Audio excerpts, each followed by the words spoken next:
Halo teman-teman, pada kesempatan kali ini kita akan membahas tentang HRMS. Teman-teman ada yang udah tahu belum sih apa itu HRMS? Terus kegunaannya juga apa? Manfaatnya apa? Cara kerjanya gimana sih? Terus fitur-fiturnya tuh ada apa aja sih? Buat kalian yang belum tahu, sini yang belajar bareng kita aja. Karena pada kesempatan kali ini kita akan menelusuri lebih dalam apa itu HRMS. Untuk materi yang dijelaskan, aku nggak sendirian loh, aku ditemenin sama 4 teman aku nih. Yang pertama ada Zahira Givani Sopardi, yang kedua ada Andre Dwi Prasasti, yang ketiga ada aku sendiri, Adinda Dwi Putri Syarani, yang keempat ada Jihan Anissa, dan yang terakhir atau yang kelima ada Kamila. Yuk simak videonya sampai habis ya.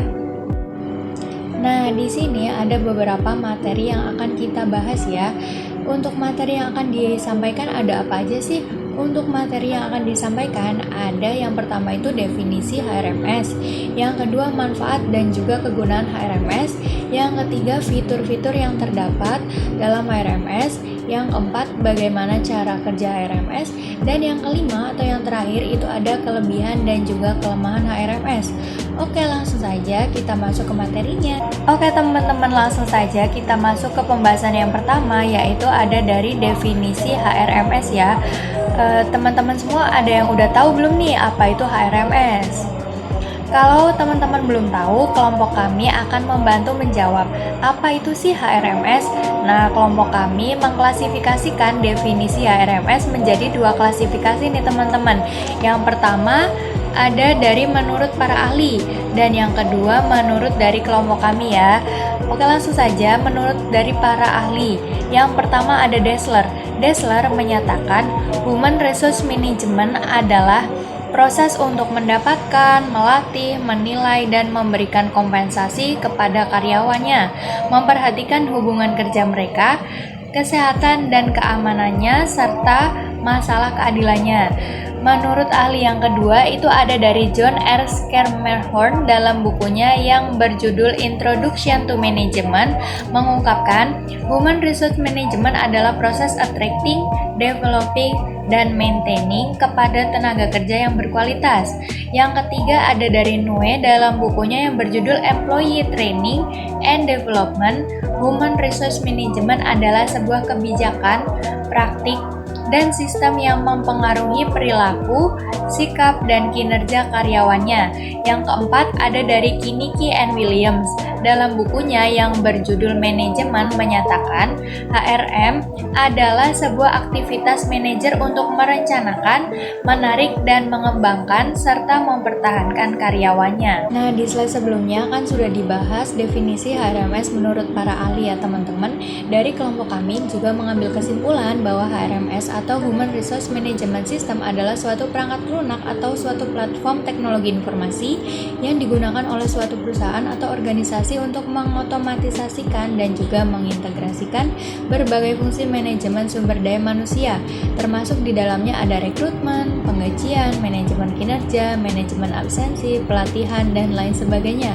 HRMS juga membantu perusahaan untuk meningkatkan efisiensi, akurasi, dan juga transparansi dalam manajemen sumber daya manusianya, memungkinkan perusahaan untuk mengelola karyawan mereka dengan lebih efektif. Oke, langsung saja kita masuk ke topik berikutnya ya, yaitu tentang manfaat dan juga kegunaan HRMS yang dijelaskan oleh Kak Zahira. Kak Zahira, tolong jelasin dong apa itu manfaat dan juga kegunaan HRMS. Oke, terima kasih kepada Kak Dinda selaku moderator dan presentator pertama yang telah memberikan saya kesempatan untuk melanjutkan materi yang berikutnya, yaitu tentang manfaat dan kegunaan Human Resource Management System atau yang biasa kita singkat dengan HRMS. Human Resource Management System itu memiliki 3 manfaat. Manfaat yang pertama adalah meningkatkan efisiensi dengan mengotomatisasi tugas-tugas administratif seperti penggajian, manajemen absensi, evaluasi kinerja karyawan, serta menghemat waktu dan sumber daya yang ada di perusahaan. Untuk manfaat yang kedua adalah menyediakan data yang terorganisir dan mudah untuk diakses. HRMS sendiri juga membantu manajemen dalam pengambilan keputusan strategis terkait dengan pengembangan tenaga kerja, rekrutmen, dan retensi karyawan. Manfaat yang ketiga adalah memungkinkan karyawan untuk mengakses informasi pribadi mereka secara profesional, seperti jadwal kerja, manfaat karyawan, meningkatkan keterlibatan dan kepuasan mereka dalam lingkungan kerja. Itu adalah 3 manfaat Human Resource Management System atau HRMS. Untuk materi yang berikutnya adalah kegunaan Human Resource Management System atau HRMS. Kegunaan yang pertama adalah meningkatkan efisiensi. HRMS dapat mengotomatiskan banyak tugas yang biasanya dilakukan secara manual, seperti memantau absensi, mengelola keperluan karyawan, mengelola keperluan perusahaan, melakukan penggajian, dan lainnya. Hal ini dapat menghemat waktu dan mengurangi resiko kesalahan. Kegunaan yang kedua adalah mengelola data. Perangkat lunak HRMS berbasis cloud ini dapat mengumpulkan berbagai data mengenai karyawan dan mengumpulkannya menjadi satu di tempat yang aman. Data yang terkumpul dan terintegrasi akan lebih mudah diolah menjadi insight yang berguna bagi perusahaan. Untuk manfaat yang ketiga adalah talent perusahaan, yaitu HRMS dapat membantu perusahaan mengenali dan mengembangkan keahlian karyawan. Hal ini dapat membantu perusahaan dalam menarik calon karyawan baru yang berpotensi dan mempertahankan karyawan lama yang mungkin memiliki kinerja yang bagus. Untuk kegunaan yang keempat adalah melindungi perusahaan. HRD bertanggung jawab memastikan bahwa perusahaan mematuhi berbagai undang-undang dan peraturan tentang ketenaga kerjaan. Hal-hal ini meliputi seperti hak karyawan, jam kerja, hingga penggajian harus sesuai dengan aturan yang berlaku untuk menghindari perusahaan dari masalah hukum yang dapat menyebabkan citra perusahaan buruk. Itu adalah kegunaan Human Resource Management System atau HRMS yang selanjutnya akan dijelaskan oleh teman saya. Nah, untuk yang selanjutnya, kita akan membahas tentang fitur HRMS. Jadi HRMS itu punya beberapa fitur teman-teman. Untuk yang pertama, bisa untuk menyimpan dan juga mengatur informasi kandidat dan staf yang relevan. Nah, untuk yang kedua, bisa untuk merencanakan kelancaran administrasi dan memastikan penggajian yang tepat waktu dan juga yang akurat. Untuk fitur yang ketiga, bisa meningkatkan proses akuisisi bakat bagi kandidat dan juga pemberi kerja. Untuk yang keempat, bisa meningkatkan resistensi dan juga keterlibatan. Yang kelima, memberikan peluang LD dan melacak kemajuan masyarakat. Untuk yang keenam, mengelola pelatihan yang terpenuhi. Untuk yang ketujuh, kerangka laporan dan menyiapkan KPI untuk analisis yang jauh lebih baik. Untuk yang kedelapan, melacak waktu dan kehadiran serta menyelaraskannya dengan penggajian. Untuk yang kesembilan, meningkatkan tenaga kerja dan perencanaan suksesi. Dan untuk yang ke-10 atau yang terakhir, memantau kemajuan dan kinerja manajemen bakat. Nah, beberapa tadi untuk fitur HRMS. Setelahnya akan dibacakan tentang cara kerja HRMS yang akan dibacakan oleh teman saya, yaitu Kamila. Terima kasih Jihan. Selanjutnya saya akan menyampaikan materi mengenai cara kerja HRMS. HRMS menggunakan sistem otomatisasi digital. HRMS mengatur dan menampilkan data kandidat dan data tenaga kerja. Karena keamanan adalah prioritas utama, pengguna memerlukan nama pengguna dan kata sandi, serta menggunakan verifikasi 2 langkah untuk mengakses HRMS. HRMS menggunakan segmentasi untuk memastikan bahwa hanya pengguna yang berwenang yang dapat mengakses informasi tertentu. HRMS mengutamakan kenyamanan saat pengguna memasukkan informasi. Platform HR mencerminkan perubahan ini secara real-time. HRMS memungkinkan layanan mandiri, sehingga orang dapat memasukkan informasi tanpa harus bergantung pada HR untuk melakukannya. HRMS juga terintegrasi secara mulus dengan aplikasi lain, yaitu aplikasi-aplikasi yang menawarkan layanan seperti penandatanganan dokumen, pengajian, atau penjadwalan rapat. Materi selanjutnya akan dibacakan oleh teman saya, Andre.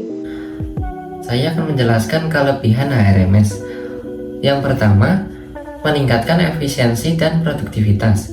Yang kedua, meningkatkan transparansi software HRMS. Yang ketiga, memperbaiki akurasi data dengan software HRMS. Yang keempat, meningkatkan kepatuhan dalam berbisnis. Yang terakhir, memudahkan pengambilan keputusan software HRMS. Saya juga akan menjelaskan kelemahan HRMS. Kelemahan HRMS itu sendiri, yang pertama, software HRMS tidak cocok bagi UKM karena biaya penerapannya yang sangat tinggi. UKM dengan sumber daya manusia yang tidak banyak dapat menggunakan sistem perangkat lunak berbasis cloud yang lebih mudah ditangani dari sudut pandang biaya.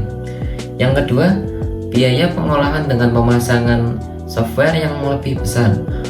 Mungkin ada biaya untuk mempekerjakan seorang spesialis IT untuk mengelola sistem. Nah, teman-teman kan udah belajar nih apa itu definisi, manfaat, kegunaan, cara kerja, fitur, serta kelebihan-kelemahan HRMS ya. Sekarang aku bakal ngambil kesimpulannya ya teman-teman. Dalam era digitalisasi yang terus berkembang, implementasi HRMS telah terbukti menjadi solusi yang paling efektif bagi perusahaan dalam mengelola sumber daya manusianya mereka.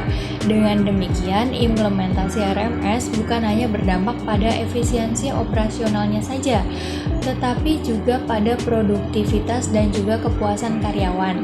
Namun perlu diingat bahwa kesuksesan implementasi HRMS tidak hanya bergantung pada teknologi itu sendiri, tetapi juga pada perencanaan, pelaksanaan, dan juga dukungan yang tepat dari manajemen dan juga karyawannya.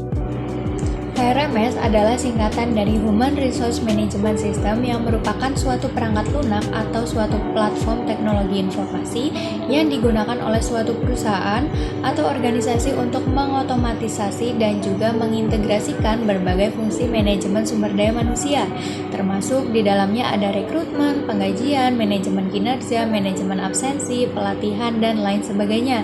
HRMS berfungsi untuk meningkatkan efisiensi, akurasi, dan juga transparansi perusahaan dalam manajemen sumber daya manusianya, memungkinkan perusahaan atau organisasi untuk mengelola karyawannya mereka dengan lebih efektif. HRMS juga dilengkapi oleh berbagai macam fitur yang berguna bagi perusahaan. Dengan cara kerja yang simpel, HRMS memudahkan perusahaan dalam beroperasi. Selain kelebihan-kelebihan yang dimilikinya, HRMS juga memiliki beberapa kekurangan. Oke, kesimpulan tadi sekaligus menutup presentasi kita pada kesempatan kali ini. Saya selaku moderator meminta maaf jika ada salah kata maupun ada materi yang belum tersampaikan. Thank you for watching. See you.